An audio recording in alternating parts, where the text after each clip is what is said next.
বহু স্টোরি আছে। তো এই বায়োলজিক্যাল রিসার্চ সেন্টারের যেই কথাটি আমরা বলছি, এখান থেকে পুরো পৃথিবীকে কাবু করার জন্য দখলদার দেশটি তার নানান রকম প্রযুক্তি, অস্ত্র, তারপর বিষ, কোন বিষে মানুষকে মেরে ফেলতে পারে, কিভাবে করা যায়, এই যে পরিকল্পনাগুলো সব তৈরি করতো এখানে। এবং এখানে ভয়ঙ্কর ভয়ঙ্কর জিনিসপত্র ছিল দখলদার দেশটির। এবং এই সেন্টারটাকে ইরান কালকে মিসাইল অ্যাটাক করে পুরোটাই গুড়িয়ে দিয়েছে, একদম ছাতু বানায় ফেলছে।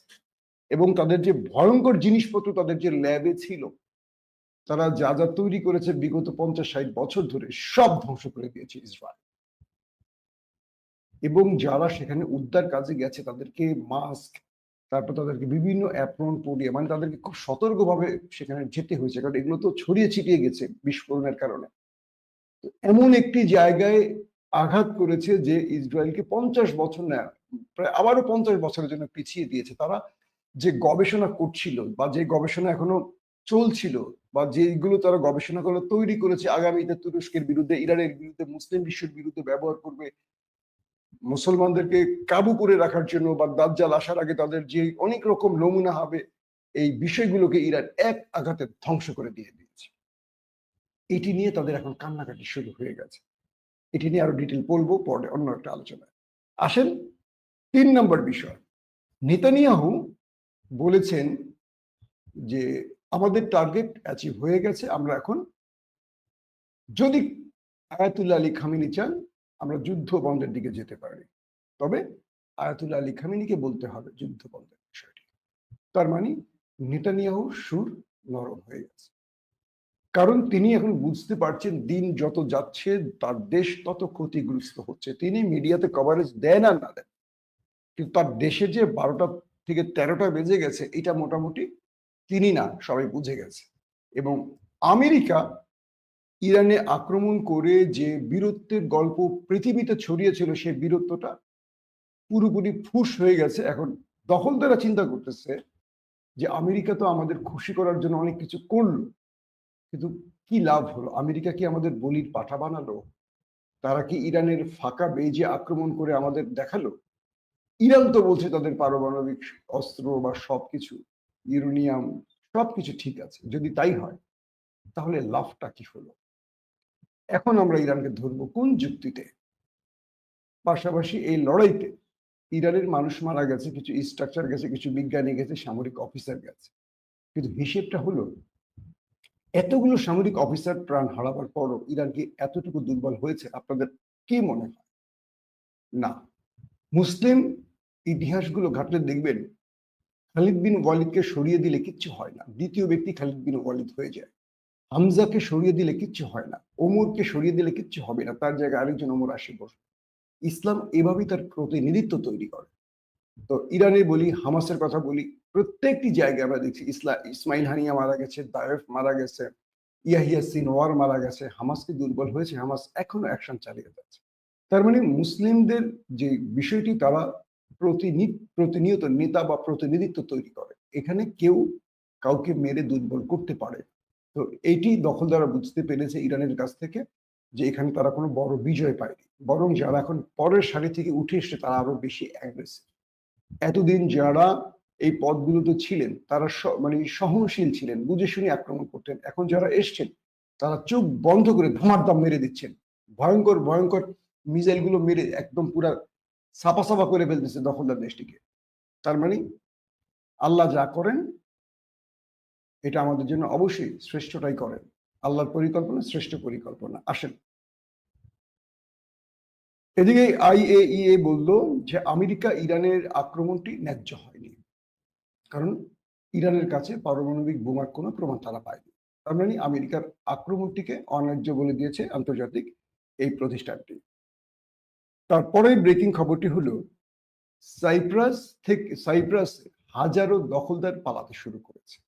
যেহেতু এয়ার স্পেস বন্ধ দখলদার দেশটির ভেতরে এবং মানুষ এখান থেকে বাইরে যেতে পারছে না, তাই তারা বিভিন্ন বন্দর দিয়ে, ইসরায়েল থেকে যে বন্দরগুলো, দুটো বন্দর আছে, আশকালন আর হলো হাইফা, এই দুটো বন্দর দিয়ে হাজার হাজার দখলদার নাগরিক পালাতে শুরু করেছে।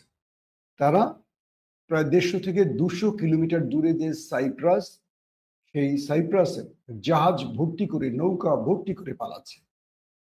কারণ দখলদার দেশটি থেকে কাছাকাছি যে দেশটি আছে সেটি হলো সাইপ্রাস, এবং তারা এখন তাদের যে বন্দর দুটো আছে, আশকালন এবং হাইফা, এই দুটোতে এখন হাজারো মানুষের ভিড়।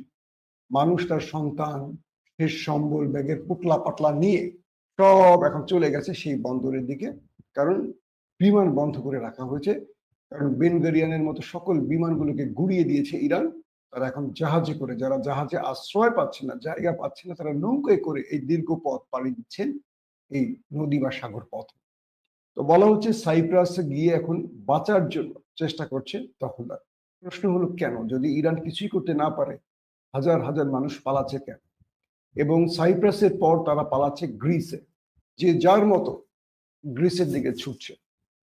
এই দৃশ্যটি দেখার মতো আজকে আমি দেখলাম যে ভিডিওগুলো আসছে, এগুলো তারাই, অর্থাৎ দখলদারদের জনগণই ধারণ করেছে তাদের ক্যামেরা, মোবাইলে। দেখছি তারা একদিকে তারা দৌড়ে পালাচ্ছে, আর উপর থেকে ইরানের মিসাইল ধাম ধুম করে পড়ছে। খুব মজার ব্যাপার কি জানেন? আমার ছেলে কি করে, আমার বাসায় হোম থিয়েটার আছে, হ্যাঁ, খুব সাউন্ড প্রুফ, এবং মানে একটা রুমের মধ্যে সাউন্ড সিস্টেমের চমৎকার একটা মিশ্রণ আছে। তো আমার ছেলে করে কি, ইরান যে মিসাইল গুলো আক্রমণ করে, এই জিনিসগুলোকে কম্পাইল করে, অথবা ইউটিউবে সে দেখে কোন চ্যানেলে যে মিসাইল অ্যাটাক গুলো আছে, বাসায় বসে full sound beat equaliser set করে সে দেখে। মনে হচ্ছে যে আমার বাসার মধ্যে মিসাইল পড়তেছে ধামধুম করে, পুরো ফ্লোর সহ কেঁপে ওঠে। আর ইরান যে মিসাইল গুলো মারছে এত শক্তিশালী। আপনারা বজ্রপাত শুনেছেন? বজ্রপাত, থান্ডার যেটাকে আমরা বলি, ভয়াবহ। হয়তো আপনারা, আপনাদেরকে দেখাতে পারি না টেলিভিশনে, সেইভাবে আপনারা দেখে মজা পাচ্ছেন না। ইসরায়েল একটা ছোট আয়তনের দেশ, তাদের হাইরাইজ বিল্ডিং, উঁচু তলা বেশি।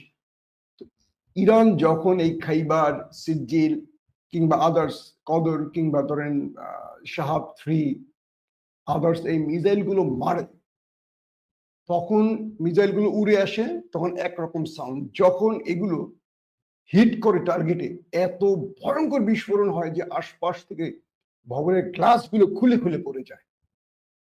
এত মানে ভয়ঙ্কর আওয়াজ।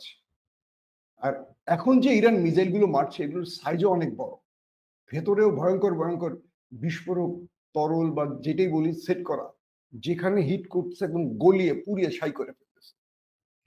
তো এরপরের যে খবরটি হলো, আজকে ইরান খাইবার মিসাইল দিয়ে অ্যাটাক করেছে। কাল আমাদের লাস্ট লাইভের পর থেকে এখনকার পর্যন্ত যে খবর, হাইফাতে, তেল আবিবে, জেরুজালেমে এবং আরো কয়েকটি অঞ্চলে ইরান অ্যাটাক করেছে, এবং সেই অ্যাটাকে প্রচুর সংখ্যক আহত এবং হতাহতের খবর পাওয়া গেছে। এবং ইরান যে আক্রমণগুলো করছে, আপনারা অনেকে প্রশ্ন করেন যে হতাহতের সংখ্যা কম কেন? দুটো কারণ আছে। এক, হতাহতের সঠিক সংখ্যা দখলদাররা বলছে না, আর ইরান সেখানে গিয়ে গুনে গুনে দেখছে না। দুই, ইরান তাদের সাধারণ জনগণের, যে তাদের সামরিক বাহিনীর সদস্যদের, গোয়েন্দা বাহিনীর সদস্যদের, যারা গাজার উপর টর্চার করছে, যারা ইরানে আক্রমণের মূল কারিগর, এদেরকে টার্গেট করছে। সাধারণ মানুষকে মেরে লাভ নেই, কারণ এই দেশটির মধ্যে প্রচুর মুসলিম আছে, এই দেশটির মধ্যে প্রচুর মানুষ আছে যারা যুদ্ধ বিগ্রহ পছন্দ করে না। তো তাদেরকে মেরে তো লাভ নেই, তাদের ঘৃণা অর্জন করে তো লাভ নেই। তো মুসলিমদের বিষয়টা এরকমই হবে, ওদের আর আমাদের মধ্যে পার্থক্যটা এখানে। কিন্তু সংখ্যা এখন পর্যন্ত ইরানের চেয়ে ওদের নিহত সংখ্যা বেশি হবে, কিন্তু ওরা সেটা বলছে না। তো আজকেও ইরান ব্যাপক ব্যাপক খেলা দেখিয়েছে, দখলদার বাহিনীকে, খেলা চলছে। তো সবচেয়ে ইন্টারেস্টিং যে খবরটি আমি এখন দেব, সেটি হলো মধ্যপ্রাচ্য নিয়ে যে খবরটি আজকের মূল টার্গেট। এগুলো ডেলি ইভেন্ট দিলাম। আমেরিকা তার সকল নাগরিককে পুরো পৃথিবীতে, শুধু মধ্যপ্রাচ্যে না, পুরো পৃথিবীতে সর্বোচ্চ সতর্কতা জারি করেছে। মধ্যপ্রাচ্যের সৌদি আরব, বাহরাইন, কাতার, কুয়েত, আরব আমিরাত সহ প্রতিটি দেশে, আরব দেশ মানে সেই দেশের সরকারগুলো তার দেশের জনগণকে, যুক্তরাষ্ট্রের জনগণকে, পশ্চিমা দুনিয়ার জনগণকে, ইভেন আরবের জনগণকে সর্বোচ্চ সতর্ক করেছে। সৌদি আরব থেকে বলা হয়েছে, কাতার থেকে বলা হয়েছে, কুয়েত থেকে বলা হয়েছে, আরব আমিরাত থেকে বলা হয়েছে, বাহরাইন থেকে বলা হয়েছে, কেউ ঘর থেকে বেরোবেন না প্রয়োজন ব্যতীত। প্রয়োজন হলেও সেটাও সরকারি ওয়েবসাইটগুলো চেক করে বেরোবেন। যে যার মতো পারেন ঘরে থাকবেন, নিরাপদে থাকবেন, সড়কে চলাচল কম করবে।